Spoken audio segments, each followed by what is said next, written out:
여러분, 만약 여러분이 전 세계에서 가장 위험한 인물로 찍혔다고 상상해 보세요. 아무리 꽁꽁 숨어도 땅속 깊은 벙커에 들어가 있어도 하늘 위 신의 눈이 여러분의 일거수일투족을 다 알고 있다면 어떨까요?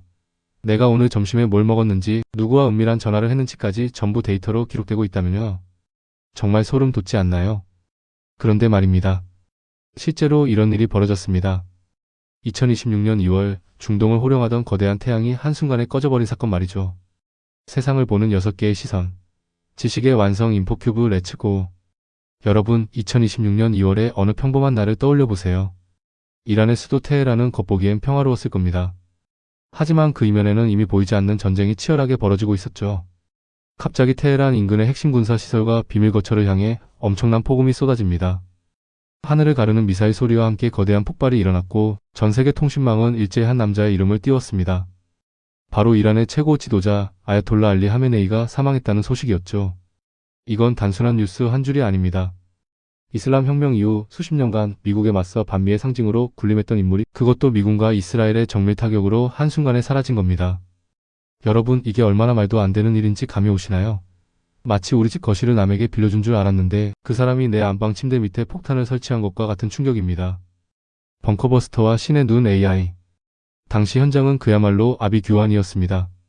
일설에는 하메네이가 강력한 지하 벙커에 숨어 있었음에도 불구하고 두꺼운 콘크리트를 뚫고 들어가는 벙커버스터가 정확히 그를 찾아냈다고 하죠. 여기서 여러분이 궁금해할 만한 지점이 있습니다. 아니, 그 넓은 땅덩어리에서 어떻게 하필 그 사람이 있는 정확한 방 번호를 알아냈을까 하는 거죠. 사실 이 작전의 핵심은 AI 정보전의 승리였다는 분석이 많습니다. 위성사진 수백 대의 위성이 24시간 이내의 변화를 초정밀로 감지합니다. 통신 감청 아주 미세한 전파의 흐름까지 잡아내 암호를 해독하죠. 데이터 분석이 모든 정보를 AI가 결합해 지금 하메네이가 여기에 있을 확률 99.9%라는 결과를 도출한 겁니다. 물론 특정 상용 AI 클로드 같은가 작전에 쓰였다는 루머도 돌았지만 그건 군사 기밀이라 사실 확인이 어렵습니다. 하지만 분명한 건 인간의 눈으로는 도저히 불가능한 데이터의 연결이 이 작전을 성공시켰다는 점입니다. 이제는 숨을 곳이 없는 시대, 말 그대로 반미가 불가능해지는 시대의 서막에 오른 겁니다. 왜 이 사건이 이토록 극적일까요? 시간을 잠시 1979년으로 돌려볼까요? 이란은 이슬람 혁명을 통해 친미 정권을 몰아내고 미국 대사관 직원들을 인질로 잡으며 전 세계에 우리는 미국에 굴복하지 않는다 라고 선포했습니다. 그때부터 지금까지 47년 동안 이란은 미국의 중동 정책을 방해하는 가장 큰 가시였습니다. 미국 입장에서는 47년 동안 벼르던 복수의 시간이었을지도 모릅니다. 반대로 이란 국민들에게 하메네이의 죽음은 국가적 자부심이 한꺼번에 무너져 내리는 엄청난 굴욕이었죠. 하지만 말입니다, 여러분. 여기서 정말 소름 돋는 포인트가 하나 더 있습니다. 하메네이가 죽자마자 기다렸다는 듯이 미국의 트럼프 대통령이 한마디를 던집니다. 독재자는 제거되었다. 이제 이란 국민들이여 자유를 위해 일어나라. 이건 단순한 축하 인사가 아닙니다. 이란이라는 국가의 시스템 자체를 송두리째 바꾸겠다는 정권. 교체 러짐 체인지의 신호탄이었죠. 자, 중동의 거인은 쓰러졌고 미국은 승리를 선언했습니다. 그런데 말입니다. 이란이 이렇게 허망하게 무너질 나라일까요?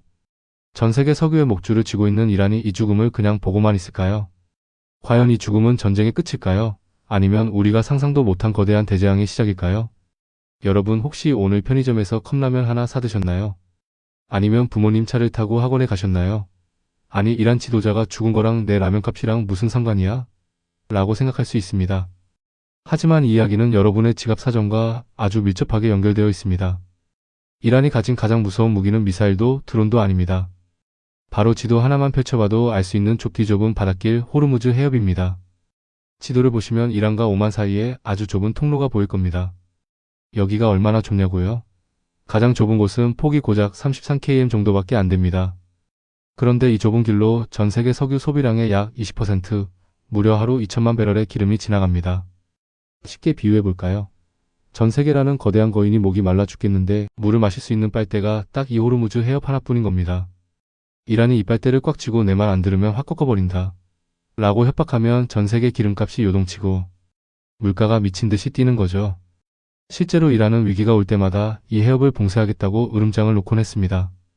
우리 거실 페르시아만 앞마당 호르무즈를 지나가려면 우리 허락을 받아라 라는 논리죠. 이게 바로 미국이 이란을 함부로 건드리지 못했던 가장 큰 이유 중 하나였습니다. 그런데 말입니다. 이란은 왜 그렇게 핵무기에 집착했을까요? 그들도 알고 있었거든요. 아무리 바닷길을 쥐고 흔들어도 미국의 압도적인 군사력 앞에서는 결국 한계가 있다는 것을요. 이란 입장에서 핵무기는 일종의 생존보험이었습니다. 우리가 핵을 가지면 미국도 우리를 함부로 못 때릴 거야. 이라크의 사담 후세인처럼 비참하게 끝나지 않으려면 이게 유일한 길이야. 하지만 미국과 이스라엘은 이 보험을 절대 인정할 수 없었습니다. 특히 이스라엘은 이란이 핵을 가지는 날은 우리 국가가 지도에서 사라지는 날이라며 사활을 걸고 막아왔죠. 2015년 오바마 정부 때 겨우 핵합의 JCPOA를 맺어 평화가 오나 싶었지만 2018년 트럼프 대통령이 이건 최악의 거래야 라며 판을 엎어버렸던 거 기억하시나요? 그때부터 쌓인 분노와 제재 그리고 핵 개발의 가속도가 결국 2026년에 이 비극적인 폭격으로 이어진 겁니다. 굶주린 사자 이란 내부의 분노. 사실 하메네이가 죽기 전부터 이란 내부는 이미 썩을 대로 썩어 있었습니다.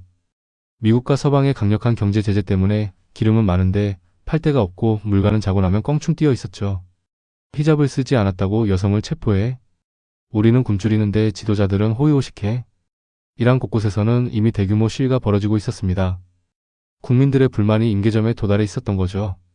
미국은 바로 이 내부의 균열을 정확히 꿰뚫고 있었습니다. 밖에서는 군사력으로 압박하고 안에서는 굶주린 민심이 폭발하게 만드는 전략. 자, 이제 하메네이는 사라졌습니다. 미국의 계획대로라면 이란 국민들이 환호하며 민주주의를 외쳐야겠죠. 하지만 세상 일이 그렇게 쉽지가 않습니다. 하메네이 뒤에는 그보다 더 무서운 총과 돈을 모두 쥔 그림자 권력이 숨어 있거든요. 과연 이란은 평화로운 민주국가가 될까요? 아니면 우리가 상상도 못한 잔인한 군부 독재의 길로 들어서게 될까요? 여러분, 영화에서는 보통 끝판왕이 쓰러지면 세상에 평화가 찾아오고 해피엔딩으로 끝나죠. 하지만 현실은 그렇게 호락호락하지 않습니다. 이란의 최고 지도자 하메네이가 사라졌습니다. 미국은 이제 자유를 찾아라 라고 외치죠. 그런데 말입니다. 집주인이 사라졌다고 해서 그 집이 바로 여러분의 것이 될까요? 그 집 거실과 안방 그리고 금고 앞에는 총을 든 무시무시한 경비원들이 수만 명이나 버티고 서 있습니다. 바로 이란의 진짜 실세 혁명수비대 IRGC입니다. 여러분, 이 혁명수비대라는 조직을 그냥 일반 군대라고 생각하면 큰 오산입니다. 이들은 이란이라는 나라를 지키는 게 아니라 이슬람 혁명체제 그 자체를 지키기 위해 만들어진 조직이에요. 이게 왜 무섭냐고요? 이들은 단순히 총만 쏘는 게 아닙니다. 건설, 에너지, 통신, 금융, 이란 경제의 약 3분의 1을 이들이 꽉 쥐고 있습니다. 해외 무장 세력 지원 헤즈볼라, 후티 반군 등 중동 곳곳에 자신들의 대리인들을 심어놨죠. 한마디로 총도 가졌는데 돈까지 제일 많은 슈퍼 집단인 겁니다. 만약 이란에 진짜 민주주의가 들어오고 친미 정권이 세워지면 이들은 어떻게 될까요? 그동안 저지른 비리와 탄압 때문에 감옥에 가거나 숙청당할 게 뻔하죠. 그러니 이들은 절대로 권력을 놓지 않으려 할 겁니다. 어쩌면 하메네이의 죽음 이후 종교 지도자가 다스리는 나라에서 군부 독재 국가로 성격만 바뀌어 더 무시무시한 탄압이 시작될지도 모릅니다. 여러분은 어떻게 생각하시나요? 독재자가 사라진 자리를 더 잔인한 군인이 채우는 모습 상상만 해도 끔찍하지 않나요? 자, 이제 시야를 전 세계로 넓혀봅시다. 이번 사건으로 전 세계 반미연대는 어떤 충격을 받았을까요? 여기서 두 가지 시나리오가 나옵니다. 첫째, 미국한테 덤비면 진짜 죽는다는 공포의 확산입니다. 이란처럼 큰 나라도 한순간에 지도자를 잃는 걸 본 러시아, 중국, 북한 같은 나라들은 긴장할 수밖에 없습니다. 아, 이제 미국이랑 정면으로 붙는 건 불가능한 시대구나라는 생각이 퍼지면서 미국의 패권이 더 단단해지는 거죠. 이게 바로 반미가 불가능해지는 시대의 모습일 겁니다. 둘째, 하지만 반대로 끈질긴 소모전이 시작될 수도 있습니다.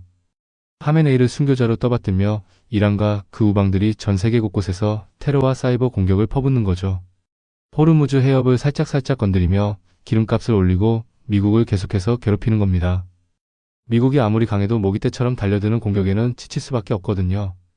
결국 이번 이란 사태가 우리에게 주는 교훈은 명확합니다. 기술이 아무리 발전해서 AI가 지도자의 위치를 0.1의 오차도 없이 찾아내고 벙커버스터가 땅속 깊은 곳을 타격해도 한 나라의 역사와 갈등은 한 발의 미사일로 끝나지 않는다는 사실입니다. 지도자 한 명이 사라졌다고 세상이 갑자기 낙원이 되지는 않습니다. 그 뒤에 얽힌 돈, 권력, 그리고 사람들의 감정이 어떻게 움직이는지를 봐야 진짜 세상이 보이죠. 여러분, 이제 뉴스에서 이란 이야기가 나오면 단순히 누가 죽었대가 아니라 아, 저기서 혁명수비대는 어떻게 움직일까? 우리나라 기름값은 어떻게 될까? 를 고민하는 멋진 지식인이 되셨길 바랍니다. 오늘 영상이 흥미로우셨다면 구독과 좋아요 부탁드립니다. 다음에도 더 깊이 있고 재미있는 역사 이야기로 찾아오겠습니다. 지금까지 인포큐브였습니다. 시청해주셔서 감사합니다.